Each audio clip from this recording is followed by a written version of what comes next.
Hey there, folks. This is Patrick Payton. It is so good to be back with you as we begin really a new chapter in the No Neutral Moments podcast. So much has been happening over the last couple of years. We've brought a few episodes out for you, kind of held back a little bit because of really the exciting things that are coming this spring, kind of bring you up to date, what's happening, and then really start talking about some of the subjects about the things that we're participating in. The biggest thing is the book that we have written that's going to be coming out this coming spring. Publication date is March 3rd.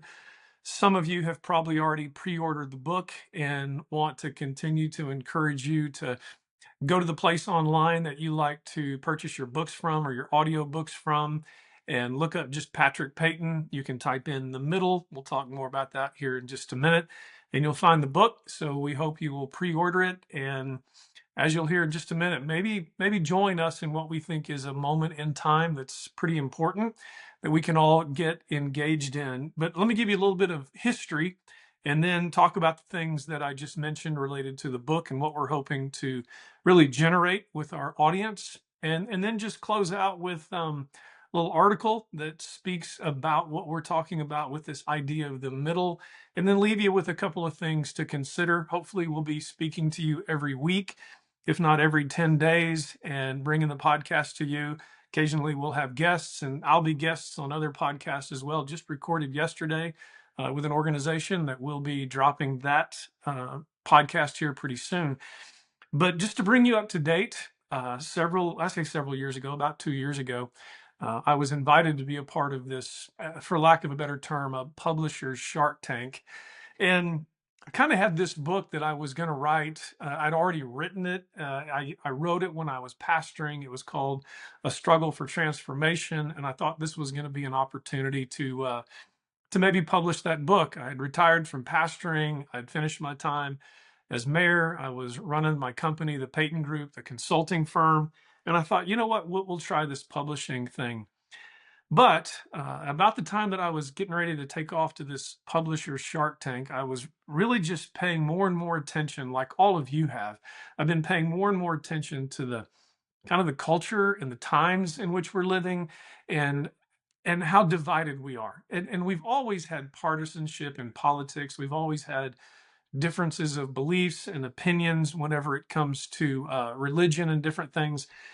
But I was really growing concerned with this blowing up of the extremes. It seemed like the far right and the far left, the far left and the far right were just getting louder and louder.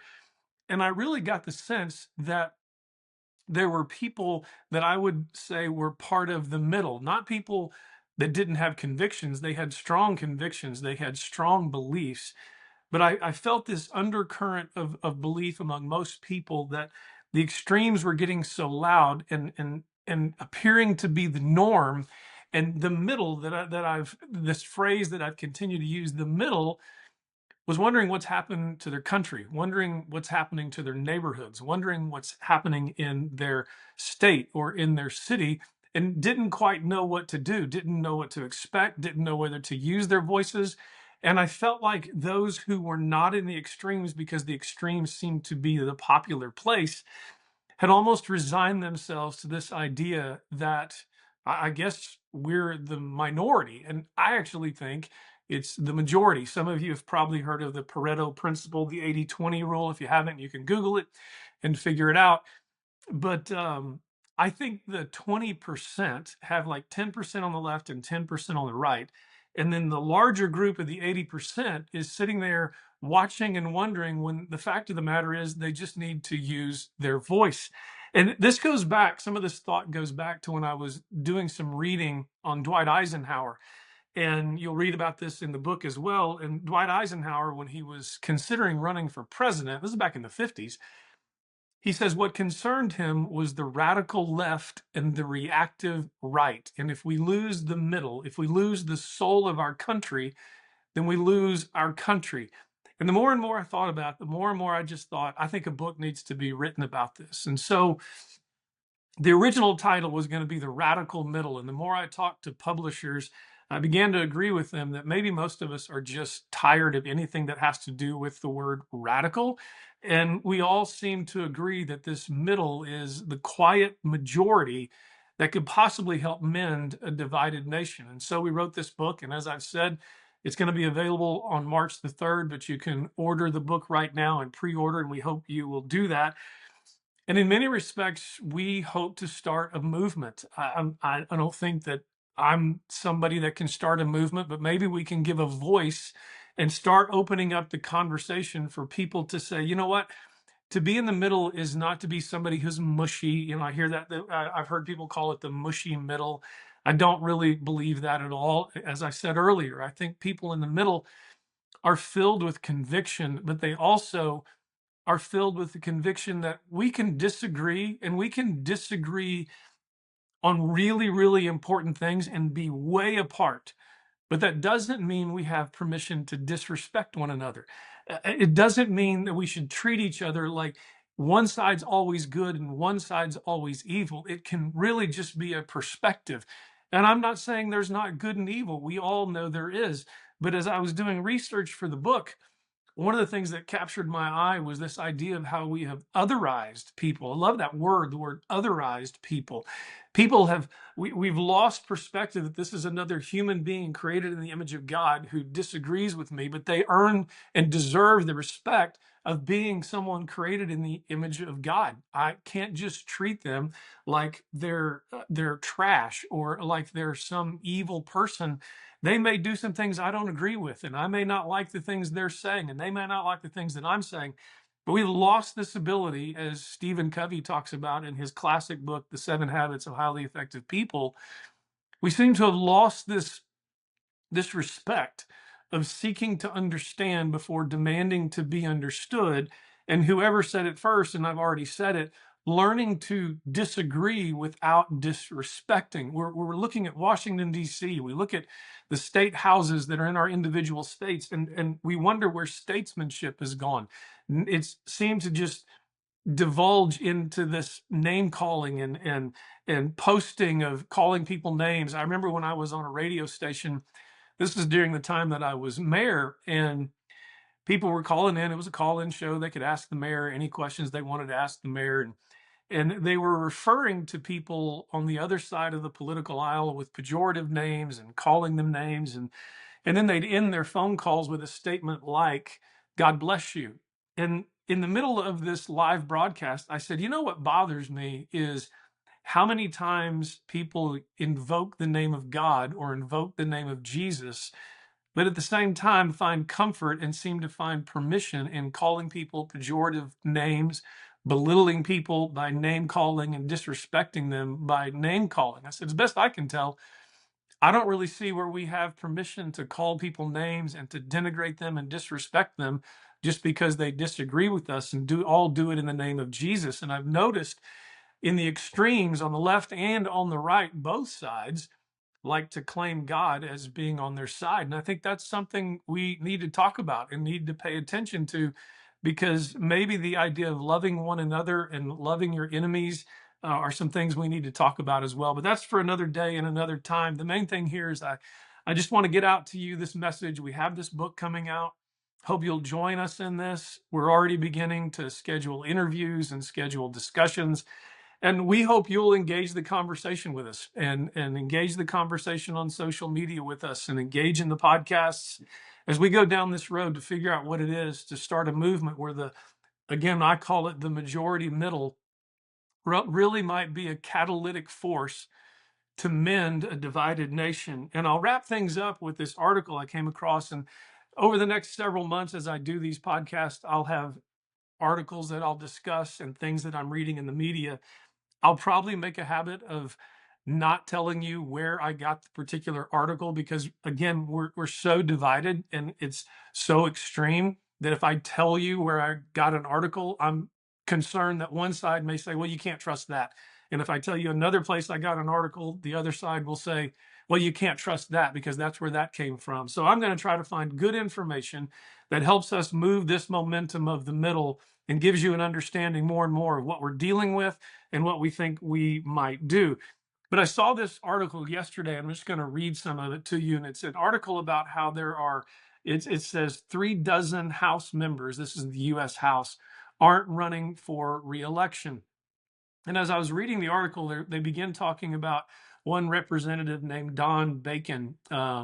Says won 9 heavily contested GOP primary battles and general elections over the past decade in his swing U.S. House district.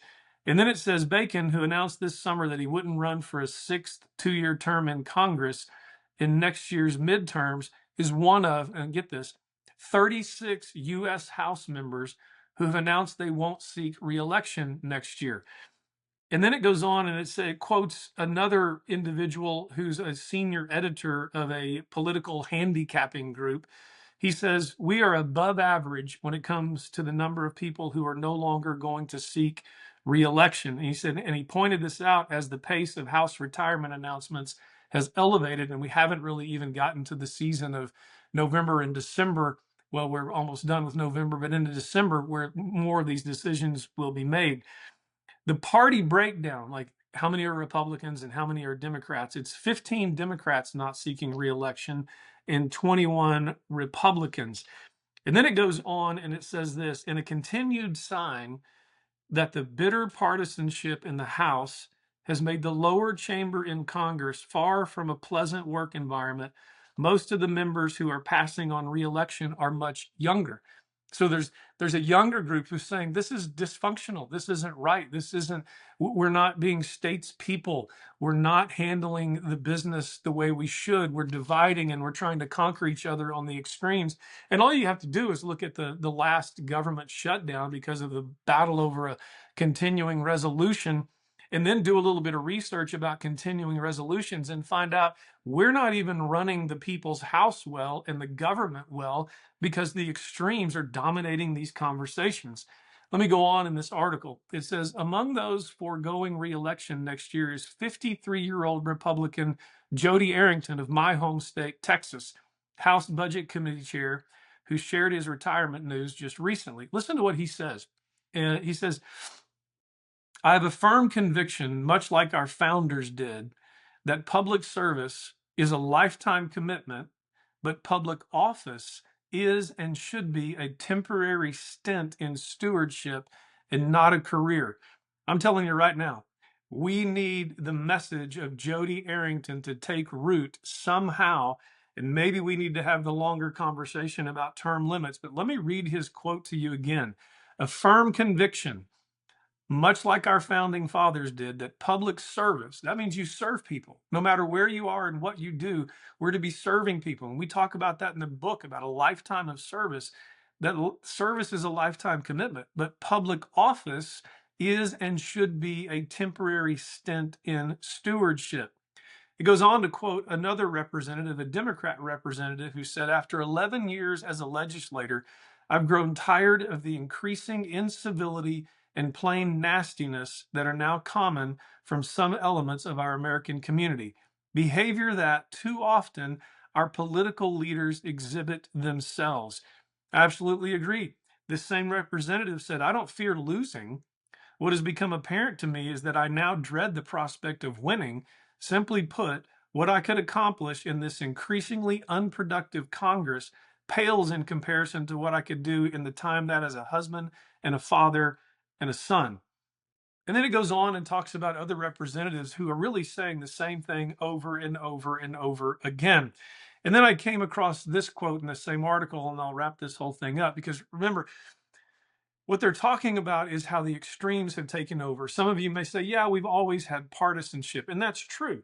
But partisanship did not always turn into the vitriol that we see today, that the people in the middle are watching the extremes saying, what is going on here? We're not even acting like adults anymore. Where our culture is starting to feel more like an 8th grade playground where the teacher has to separate people and then they're still going to say things to each other. And now all that's just being played out on social media because of the extremes. I point all this out, and it goes on to say, while some, and it mentions these representatives, are taking a break from politics, most of those not seeking re-election to their House seats are running for statewide offices next year. So they're just saying, look, We're just going to go back and give our efforts at the state. What I'm concerned with is that our states even act like Washington, D.C., but it's where the states and where we're operating in the states that we can start showing a better picture of what it means to lead together, to lead for each other, and to disagree without disrespecting, and to start using the middle to bring this middle back together and bring our country to a place of health. As I read this and as I wrap this up, and thanks for spending this time with us, I wrote in the bottom of this article, so what do you do with this? And I would say a couple of things, really three things as we wrap this up and as you begin to engage with us through this process. I think there are three things we have to pay attention to. One is just respect our common humanity. I said earlier, it's in our Constitution. We believe we are created in the image of God. That means everyone. It doesn't mean the good people. It doesn't mean the bad people. It means all people. It means people that we radically disagree with. It means people that we agree with. It means people that are mean to us. It means people that are nice to us.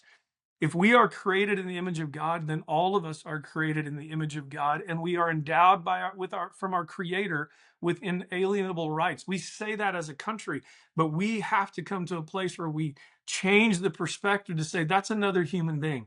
That's another human being, and I want to understand that human being before making judgments about that human being or taking such liberty to just call them names and ridicule them on social media. First, understand and think about it. We share a common humanity. The second thing I wrote down is just respect. And you've heard me talk about this on this one episode over and over again, learning to respect one another. Again, you can disagree aggressively, but it can still be done with respect at the end of the day. And the third thing is I said, yep, love really does matter. And I wrote in my notes, love doesn't look past right and wrong, but it also does not disrespect. As the Bible says, love bears all things, believes all things, hopes all things, love never fails. And I remember the words of Jesus when he said, you have heard that you should love those who love you and hate your enemies. He said, but I tell you, you're to love your enemies and do good to those who persecute you. So maybe it's time we really think about that golden rule to do unto others that I would have them do unto me, because I don't think any of us really take great joy in people disrespecting us. We don't take great joy in people calling us names on social media or ridiculing us or belittling us. What we really like is whether someone likes us or not, that we at least get respect and that we at least try to find a way to love one another. The middle's got to step up to this, and I hope we will. Thanks for spending time with me on this podcast. Looking forward to the future with you. If you see this in the holidays, I hope you have really blessed holidays and your family is great. And let's see if we can mend a divided nation. Thanks for spending this time with me. Appreciate it very much. God bless.